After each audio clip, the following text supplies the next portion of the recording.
बांग्लादेश के अंदर इस टाइम 27 जो भी जिले हैं उनमें पूरी तरह से बवाल मचा हुआ है। लेकिन जो नए पीएम बने हैं, आंतरिक सरकार बनी है, वहां पर मोहम्मद यूनुस, उन्होंने एक शर्त पर ही पीएम का पद ग्रहण किया है। वो शर्त है कि अगर जो भी हिंदुओं के ऊपर, बांग्लादेश के अंदर जिन हिंदुओं के ऊपर हमले किए जा रहे हैं, अत्याचार किया जा रहा है, अगर इसको तुम बंद करो, मुझे इसकी पूरी तरह से इजाजत हो, तभी मैं पीएम का पद वहां पर ले सकता हूं, तभी मैं आंतरिक सरकार में यहां पर इसको मैं संभाल सकता हूं, सभी में संचालक बन सकता हूं, वरना मैं फिर से इस पीएम पद के इस्तीफे को मैं इस्तीफा दे दूंगा और फिर से मैं इस पद को ग्रहण नहीं करूंगा। दोस्तों, आखिरकार क्या है मामला?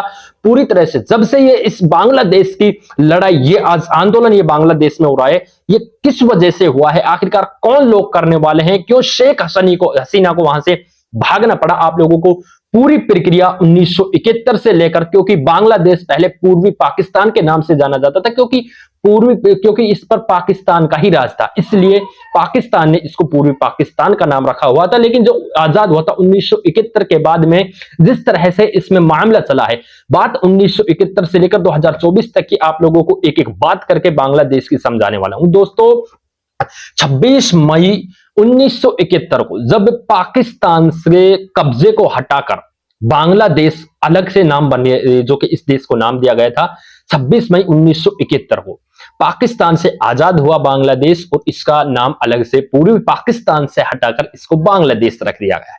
यहां तक की बात आती है, जो कि नया कानून बनता है 1972 के अंदर। 1972 आती है तो 1972 के अंदर संसद बैठती है, वहां पर नई सरकारें बनती हैं, जैसे कि शेख हसीना की भी सरकार पहले से, क्योंकि शेख हसीना पहले से जब सरकार बनी थी, तो 1972 में एक नया कानून वहां पर लाया गया, जिसमें यह था कि अगर जिन्होंने बांग्लादेश को आजाद कराने में जिन लोगों का हाथ है, उनके परिवार को, उनके परिवार के सदस्यों को सरकारी नौकरियों में 30% आरक्षण उनको दिया जाएगा, 30% आरक्षण उनको प्रदान किया जाएगा। लेकिन इससे किसी भी सरकार को, किसी भी पार्टी को, किसी भी लोगों को बांग्लादेश के अंदर जो कि किसी भी तरह की कोई प्रॉब्लम नहीं थी, कोई दिक्कत नहीं थी, सभी इसमें हाँ कर देते हैं, सभी यस कर देते हैं। इसके बाद में मामला आगे तक चलता रहता है, आगे चलता रहता है, लेकिन कोई भी लोग इसका विरोध नहीं करते हैं। बात आती है जो दोस्तों, इसका विरोध प्रदर्शन फिर आगे चलती है, जैसे जैसे दिन बीतते हैं,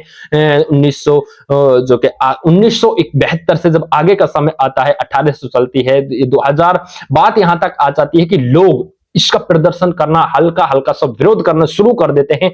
ये कहते हैं कि भाई, अगर जिन्होंने देश की आजादी में हाथ बढ़ाया है, उनके परिवार वालों को मान सकते हैं कि उनके जो खुद के परिवार के सदस्य थे, उनको 30% आरक्षण सरकारी नौकरियों में दिया जाता है, लेकिन उनके पोतों को, पड़पोतों को, जो भी इनकी पीढ़ियां दर पीढ़ियां चल रही हैं, उन सभी पीढ़ियों को अभी तक भी इसमें 30% आरक्षण सरकारी नौकरी में दिया जा रहा है। ये कहां का न्याय है, कहां का कानून है? इस कानून के हम पूरी तरह से खिलाफ हैं। इसको रोका जाए, इस संसद को भंग किया जाए, हम इसके पूरी तरह से खिलाफ है। दोस्तों, 2018 में बात आ जाती है 2018 की, तो सरकार इसको 2018 में इस कानून को, इस आरक्षण को पूरी तरह से बंद कर देती है, संसद को भंग कर दी जाती है। लेकिन 2018 के बाद में ये मामला कोर्ट के अंदर पहुंच जाता है। जैसे ही कोर्ट के अंदर पहुंचता है, तो कोर्ट को भी टाइम चलते चलते 2018 से जून 2024 को कोर्ट है जो इसे पुनः बहाल कर देता है। यानी इस आरक्षण को, जो 30% आरक्षण जो कि देश की आजादी में जिन लोगों का हाथ था, उनके परिवार को 30% आरक्षण दिया गया था, उसे फिर से कोर्ट ये बहाल कर देता है कि भाई, उनको परिवार को, उनके जो भी पीढ़ी दर पीढ़ियां चलेंगी, उनको 30% आरक्षण दिया ही जाएगा।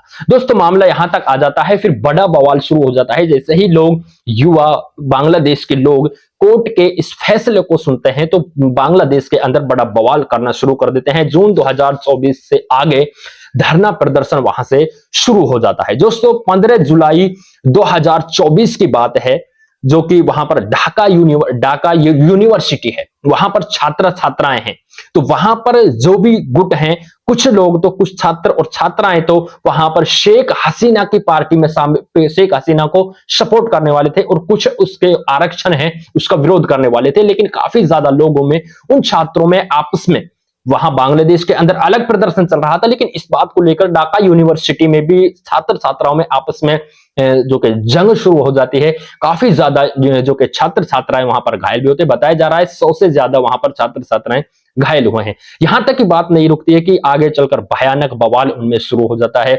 घायल और मृतकों की संख्या भी कुछ ज्यादा बढ़ने लगती है और इसी तरह से धरना प्रदर्शन चलता रहता है। लेकिन इस आंदोलन में भाग लेने वाले 3 युवकों का नाम सबसे अहम दिखाया जा रहा है। 3 युवक सबसे ज्यादा इस बांग्लादेश के अंदर इस आंदोलनकारी में शामिल होते हैं, जिसका नाम नाहिद इस्लाम, दूसरे का नाम आसिफ महमूद, तीसरे का नाम है अबू बकर मजमुदार। तो इन तीनों का नाम सबसे अहम आता है कि जो के ये आरक्षण को करवा रहे हैं, ये पूरी तरह से बांग्लादेश में पूरी तरह से अशांति करना चाहते हैं। 20 जुलाई 2024 को इन तीनों को, यानी नाहिद इस्लाम को, आसिफ महमूद को, अबू बकर मजबूदार को, इन तीनों को पुलिस के द्वारा गिरफ्तार कर लिया जाता है। लेकिन इनको जब गिरफ्तार किया जाता है, थाने में ले जाकर या कहीं भी पुलिस ले जाती है, पुलिस ये चाहती थी जिस तरह से ऊपर से आदेश आए वही पुलिस अपने काम को कर रही है। यहां तक कि जो नाहिद इस्लाम है उसको लोहे के सरियों से इस तरह से पीटा जाता है कि तब तक वो बेहोश ना हो जाए तब तक उसे छोड़ा नहीं गया। उसकी सबसे ज्यादा नाहिद इस्लाम की पिटाई करके उसको बांग्लादेश के एक पुलिये के अंदर, पुलिये के नीचे फेंक दिया जाता है। सोचते हैं कि यार ये तो पूरी तरह से जो है कि इसको अच्छी मार लगी है, हालांकि इसको ये सबक सीख जाएगा, अब इस आंदोलनकारियों में शामिल नहीं होगा, अब इस तरह से लोगों में डर पैदा हो जाएगा, छात्र छात्राओं में, तो ये आंदोलन नहीं होगा। फिर दोस्तों नाहिद को हॉस्पिटल में बेहोशी की हालत में एडमिट करा दिया जाता है। नाहिद में जो कि नाहिद इस्लाम था, इसको बेहोशी की हालत में एडमिट करा दिया जाता है हॉस्पिटल में। लेकिन फिर से जब छात्र छात्राओं को पता चलता है तो हॉस्पिटल में बहुत ज्यादा भीड़ वहां पर लगाई जाती है, काफी ज्यादा उससे मिलने के लिए जाते हैं। फिर से धरना प्रदर्शन वो लोग शुरू कर देते हैं। लेकिन खुफिया एजेंसी को जब इस बात का पता चलता है कि फिर से छात्र ये लोग बांग्लादेश के अंदर धरना प्रदर्शन कर रहे हैं, तो फिर से इसको नाहिद इस्लाम और कुछ इसके साथियों को इसके सहित गिरफ्तार कर लिया जाता है। यहां तक कि 29 जुलाई 2024 को धरना प्रदर्शन बंद करने की इनकी एक थाने के अंदर से पुलिस कस्टडी से वीडियो वायरल होती है। लोगों को पता नहीं था कि इनको अरेस्ट किया गया है। लेकिन 29 जुलाई 2024 को इनकी एक सोशल मीडिया पर वीडियो आती है तीनों लोगों की, जिसमें कहा जाता है, सभी को शांत किया जाता है कि सभी आप लोग इस धरना प्रदर्शन को पूरी तरह से बंद कर दें। हालांकि इसमें हमारा नुकसान है, हमारे देश का नुकसान है, आर्थिक, और पूरी तरह से हमको इसमें नुकसान झेलना पड़ सकता है, तो आप प्लीज सब शांति बनाए रखें, इस अशांति को बंद कर दें।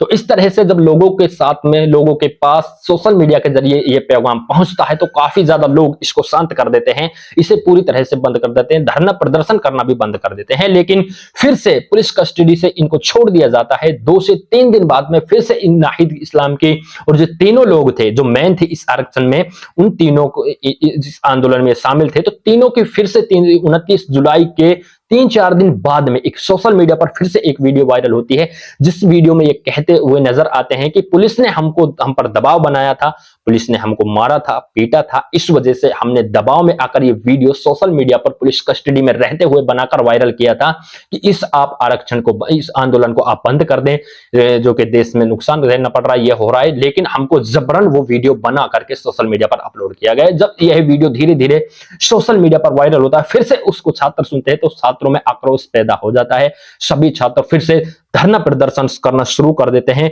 उसके बाद में जो पीएम शेख हसीना है, उसके पीएम हाउस पर सभी छात्र छात्राएं, तकरीबन लाखों की तादाद में लोग जाते हैं पीएम हाउस की तरफ और वहां पर हमला करने की पूरी जो है कि पूरी प्लान से पीएम के हाउस पर जाकर हमला करने की कोशिश करते हैं। वहीं पर जब चीफ होता है वो शेख हसीना को 45 मिनट का समय देता है कि आपको 45 मिनट का समय है, आप यहां से देश छोड़कर चली जाएं, किसी भी सेफ जगह पर आप लोग जो आप है वहां पर जा सकती हैं।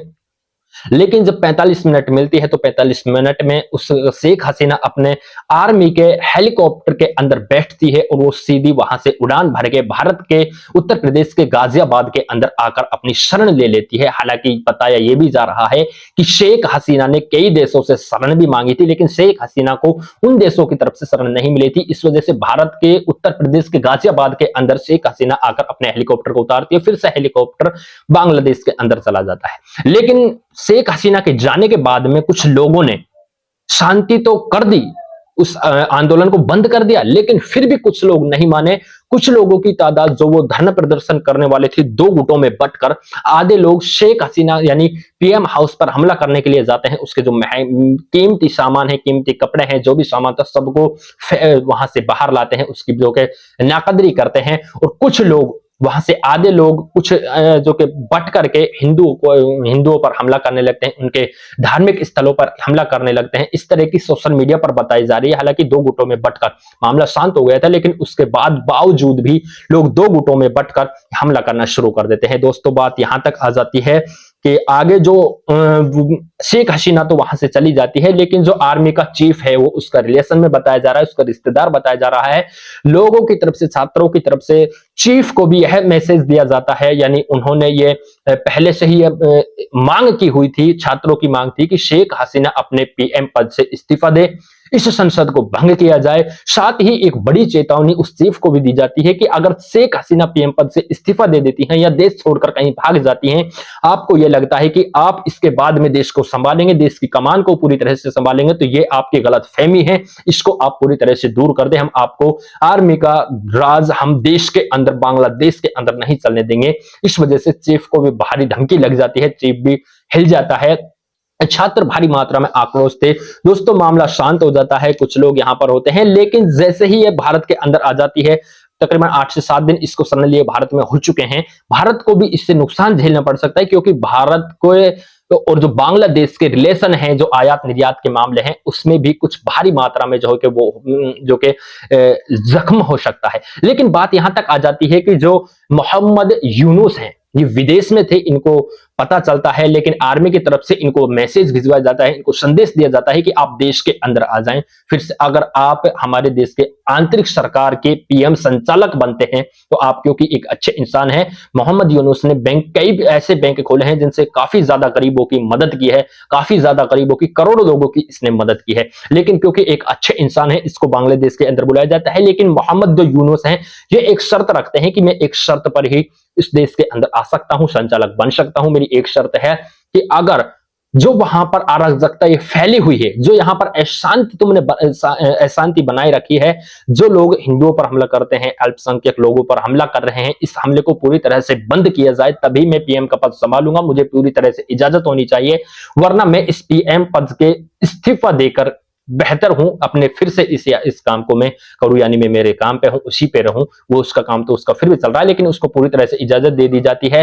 मोहम्मद यूनुस अपने पद को पूरी तरह से संभाल लेते हैं। और जो इसके 17 मंत्रिमंडल के जो सदस्य बने थे मोहम्मद यूनुस के, जब इसको पद संभाला था, तो उसमें 2 लोग वो शामिल थे, जिसको जो 3 लोग थे आरक्षण में, आंदोलन में 3 नाम अहम था। मोहम्मद महमूद इस्लाम था और एक लड़का और था। उनमें से 2 मंत्रिमंडल गठन के 2 सदस्य वे भी शामिल हुए थे। इस तरह से उन लोगों की भी जिंदगी बदल गई है। दोस्तों, पता नहीं कि अल्लाह कहां से कहां पहुंचा देता है, लेकिन अभी तक बांग्लादेश के अंदर पूरी तरह से ये मैसेज आ रहे हैं कि बांग्लादेश पूरी तरह से अब शांति होने वाली है।